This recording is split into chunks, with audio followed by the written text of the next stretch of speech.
กดไลค์กดแชร์ให้เด้อสืบทอดประเพณี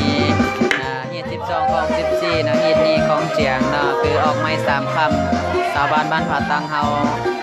จะได้มีการเล่นมักแล่เนาะหรือว่ามีการทำป้าจะบ่ได้ไปเฮ็ดเวียกเฮ็ดงานเนาะจะพากันทำป้าเล่นมักแล่เนาะ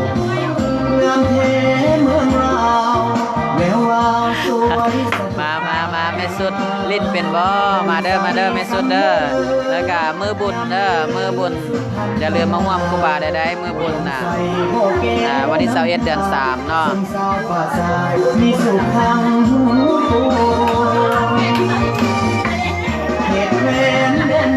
เข้ามาชมแล้วเรากดไลค์กดแชร์ให้ครูบาเด้อเพื่อให้คนรุ่นใหม่ได้เห็นเนาะว่ารุ่นใหม่เดี๋ยวนี้บ่มีไผสิอยากลิ้นแล้วบ่มีไผสิเฮ็ดเป็นเนาะฉะนั้นอันนี้มันมาก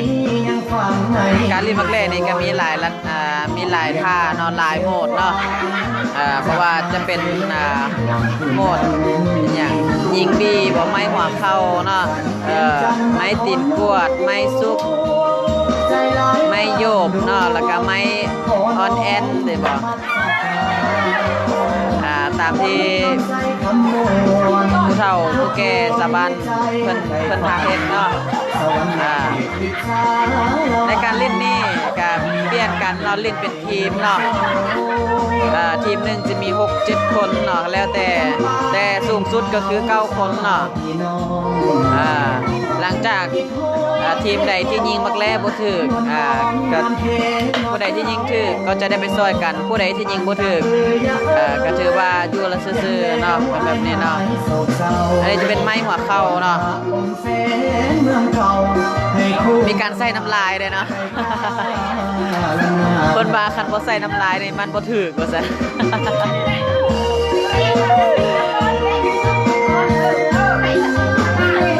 มีการลิ้นขี้ลักด้วยเนาะ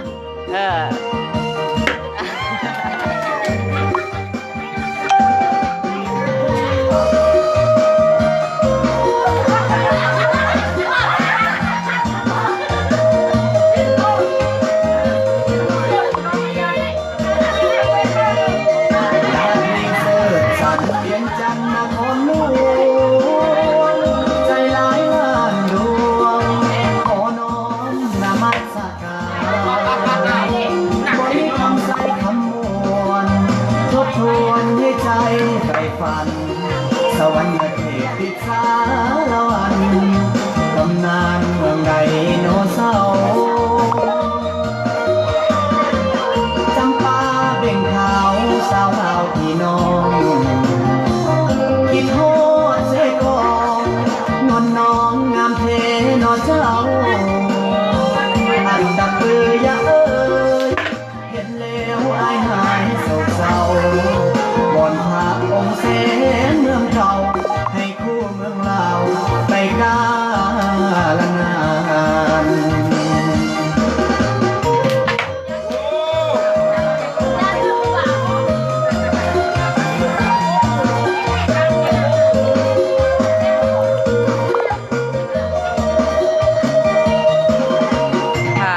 คนรุ่นใหม่บ่เคยเห็นก็มาเบิ่งได้เด้ออยู่บ้านผาตังเนาะเมืองบางเวียงแขกเวียงจันทน์เนาะ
เอาผู้นึงไปใส่ละ ออกแล้วบ่ โอ้น้อแนวว่าเป็นผู้เฒ่าเห็นผู้สาวแล้วอยากหยอกเขาหัวงอกจังอายสิลองเกี่ยวเบิ่งก่อนนะเบิ่งก่อนนะ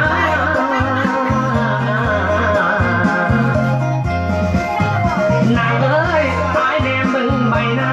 เขาดังจันวันเดียวเลี้ยวเบิ่งคอหังหูปากผมเปียง โอ้น้อฟังเสียงตาเสียงเมาผู้เข้าจนหัวใจสั่นอายอยากยกเข้าปันเอานางน้องมาบ่ายกินบ่ายกิน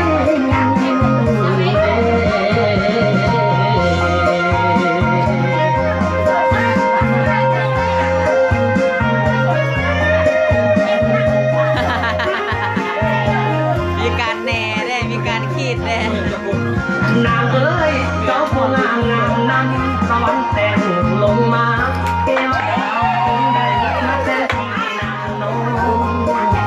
โอ้น้ออายนี่มองทางซ้าย บ่ได้เฝ้าปิ้งปลาจั่วบ่ เบิ่งดาราก็บอกเขายามเมื่อเจ้าแต่งกายแต่งกาย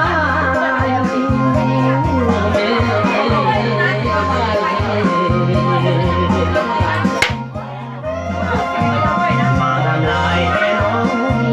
คนดีตัวไม่มีอายก็ที่ มาอาจารย์ยืนผู้รู้แล้วผมเจอผมมา เอาจากอายได้เพียงตัวฟังกระต่ายไม้จันผู้นำกันน้องนาโอ้ บ่มีไม้คนเองแต่ว่า ไม่ดังได้หรอก อายอยากปล่อยเมื่อนำดีโอ้เด้คันว่าเป็นไปได้อยากเป็นเกศเป็นของน้องเอ๋ยอายอยากขายเป็นพรให้นางนอนทานเม่นว่าอายอยากขายเป็นนางถึงงามๆให้น้องใส่ถึงที่ได้อยู่ใส่ของแก้มเล่นสวยงามสวยงาม กักแหละได้อีกอันนึงเด้อาจิ้มห้วยบ่เรามี นาง เบิ่ เอ๋ยอายอยากขายเป็นน้ำใส่แม่ทาราให้การดาอาบเย็นสู้กายหายท้องแม่นว่าขายเป็นหมอนทองข้างของนางคือสิ่งทั้งแม่นบุญตายคำสิตายซ้ำหอดเสื้อในเสื้อใน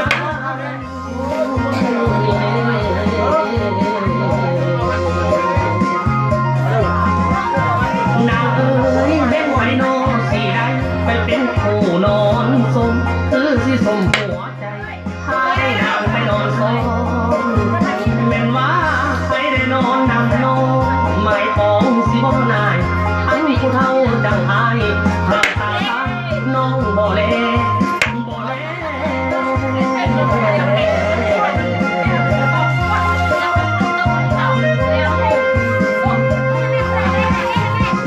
ไปช่วยจะว่าถึงว่าช่วยจะว่าถึงบ่นี่แหละเด้มาช่วยตลอดเลย อยู่ในกึ่ง ไม่ใช่ เจ้าของยิงกันเจ้าของยิงผู้ดึงแล้วก็เป็นผู้ไรต่อไปก็ช่วยไปมันยิงก็แต่น้อยเดียว โอ้น้อขอแต่มาถึงให้สิคงพอแล้ว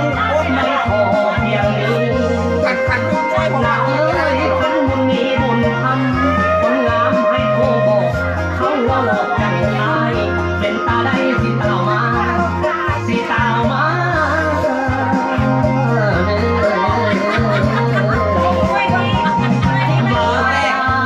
แต่ฟ้าของคอยอยากได้สาวน้อยมาเป็นแฟน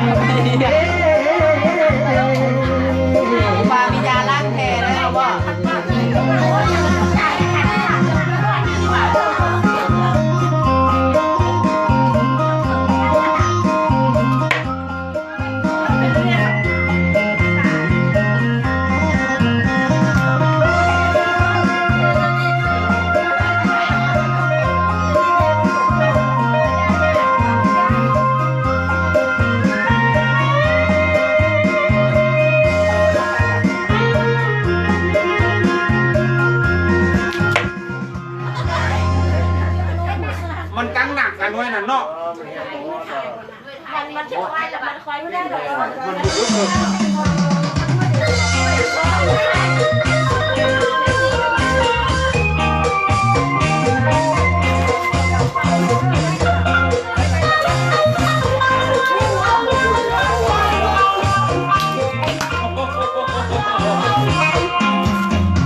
เดือนสามออกไปสามคำได้มายามและสาวบ้านทุ่งไทยมาครับคุณฝันเขาเป็นนี่ของเก่าและของเขาถึงไทยสาวบ้านพัดเป็นคณะคำไปว้าวสาวไว้ปัดเป็นอาดีทางสาวเอ้ยมีสูงเร็วตายอยากขอเพียงคู่สบายมาปลูกพริกน้ำแล้งผู้สาวเติมแดงโอ้ยน้องจงเห็นใจโปรดสงสารให้บ่าวบ้านไทยโอ้ยดีไม้มาเป็นเคยเมตตาโอ้เด้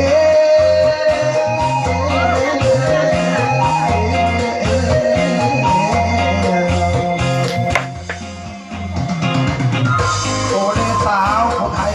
โอ้เด้สาวผู้ไทย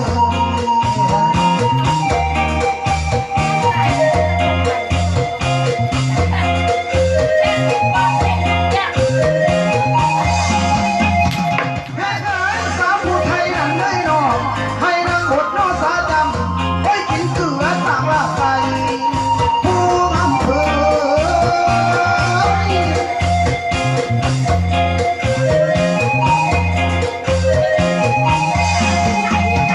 ลอยเอ้ยฝาขวใหญ่มาโหดแล้วฝาขวใหญ่มาโหดแล้วจังหวะที่นั่นหอกเสือจังหวะที่นั่นหอกเสือโอ้ยเอ้ยไปเด้อ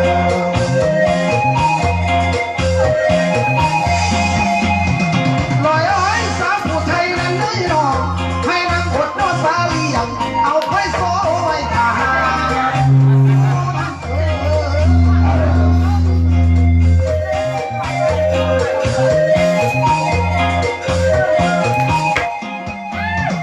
ลอยเอ้ยเสือหามาหอดแล้วบัดหามาหอดแล้วจังหวะที่ไม่มาจังหวะเอ้ยหากินได้เลย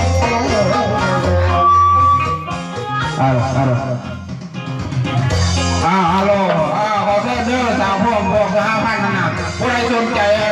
การต่อแหล่เนี่ยขอเชิญขึ้นมาวัดพี่เด้อเรารางวัลที่1มัน300,000กีบเนาะรางวัลที่2มัน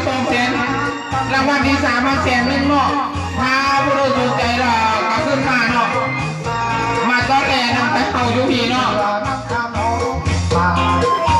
มาต่อแหล่ที่วัดพี่เนาะเรานี่จัดรางวัลให้เนาะ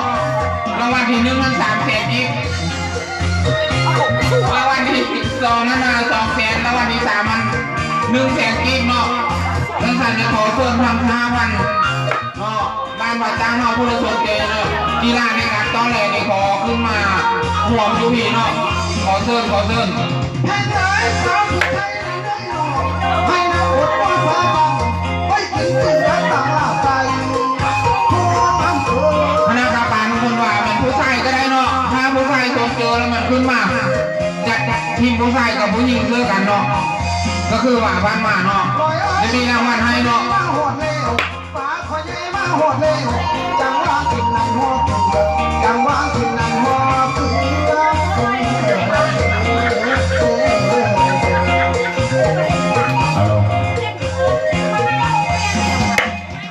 ให้เอ๋ยสาวผู้ไทยนั้นได้หนอให้นางบดนอสาเลียงเอาไปโซ่ไว้ทหารผู้อำเภอ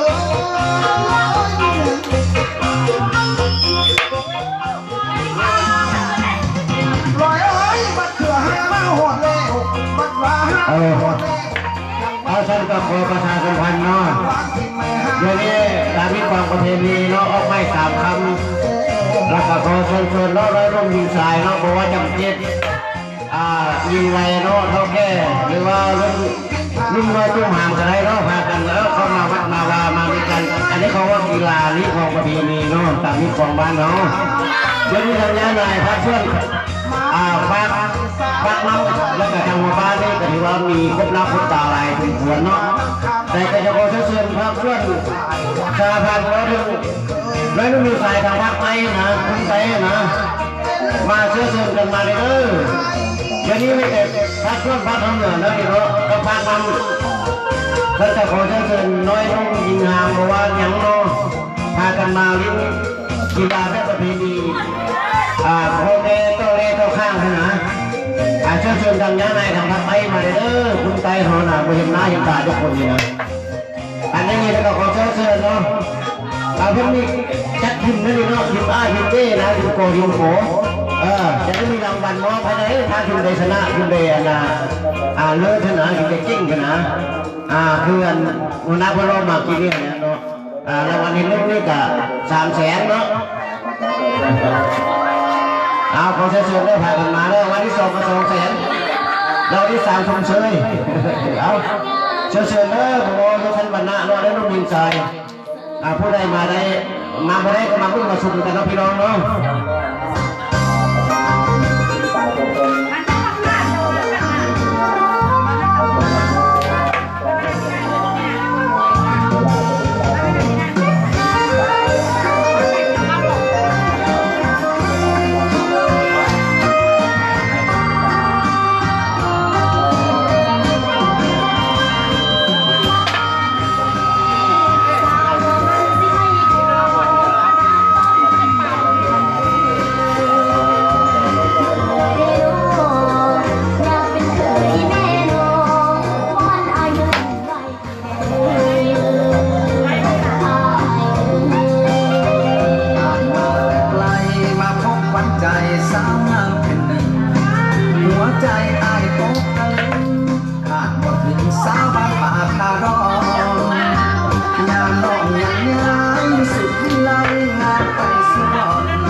สาย มันเสือสาวมันจะยินได้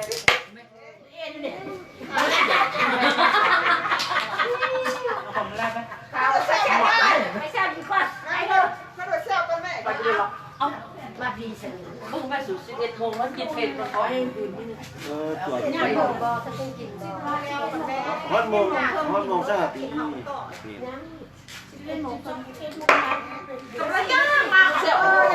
เสียวเขาทำเรื่องเสียวตรงหลังกาลาเลยเสียวไม่ก็มา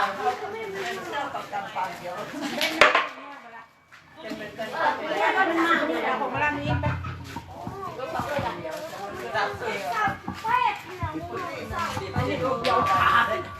ไก่เมื่อมาไก่เมื่อมามาแล้วไปละนั่นแหละที่เด็กนั้นสาเหรอยานเล่นหัวมือหลอกหรอสิมา ตามที่เจอห้องนอนตามที่มองห้องนอนเมียไม่อายแต่เอามือสิเป็นเคยแน่นวลน้องสิหักเอาดอกนา อ่านข่าวคนไทยก็อยากไล่สาวหัวพันหากแค่อายรับประกันให้คำมันเอาชีวิตเสี่ยงหากน้องหักอายเฮามันมา ต้องแน่ไอ้เด็กดูคนนี้แบบไปวางเขา เอาเพลงธรรมดา อายบ่มีเวียนดิ นะ เพลงธรรมดานี่ แปลงเลย เพลงแนวนี้ละ มาแล้วแปลงเลย เพลงแนวนี้ละ เพียงสาว